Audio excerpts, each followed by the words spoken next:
আরে জাদুর গাড়ি শোন, আমাকে কিন্তু স্যার কালকে মারছিল, তোকে কিন্তু প্রতিশোধ নিতে হবে। ঠিক আছে মালিক, আপনি কোনো চিন্তা করেন না। ঠিক আছে, তোকে কালকে আমি স্কুলে নিয়ে যাব। ঠিক আছে স্যার। এই তো আমি ক্লাসরুমে এসে পড়েছি।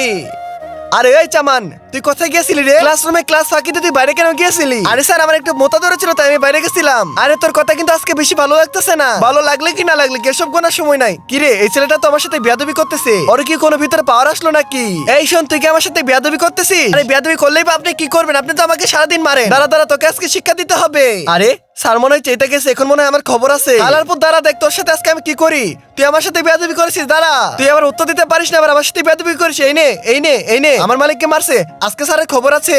তার আগে বন্ধুরা, আজকে তোমাদেরকে একটা প্রশ্ন করব। তুমি কি এই মন্দিরকে ভালোবাসো নাকি আমাদের প্রিয় আল্লাহ তাআলার ঘরটিকে? তুমি যদি আমার মতো মহান আল্লাহ তাআলার ঘরটিকে ভালোবাসো, তাহলে এই ভিডিওতে একটা লাইক করে চ্যানেলটিকে সাবস্ক্রাইব করে দাও। তারপরে তোমার সুন্দর নামটা কমেন্টে জানাও, অবশ্যই সাবস্ক্রাইব করে দিও। এই তো আগে আমি গাড়ি থেকে রোবট হয়ে গেছি, এখন দেখ স্যারের সাথে কি করি। আরে গাড়ি থেকে রোবট কিভাবে হলো? এখন আমার সাথে কি হবে? স্যার আমি আপনাকে বাঁচাতে পারবো না, এখন আমার রোবট আপনাকে দেখে নিবে। দেখেন এখন আপনার সাথে কি হয়। আরে আরে আমাকে বাঁচা এবারের মতো, আমি তোকে কোনোদিন মারবো না। আরে ভাই আমাকে মাফ করে দাও। না না, তোমরা কমেন্টে জানাও স্যারকে বাঁচাবো নাকি মারবো। আর অবশ্যই কিন্তু সাবস্ক্রাইব করতে হবে আল্লাহর জন্য।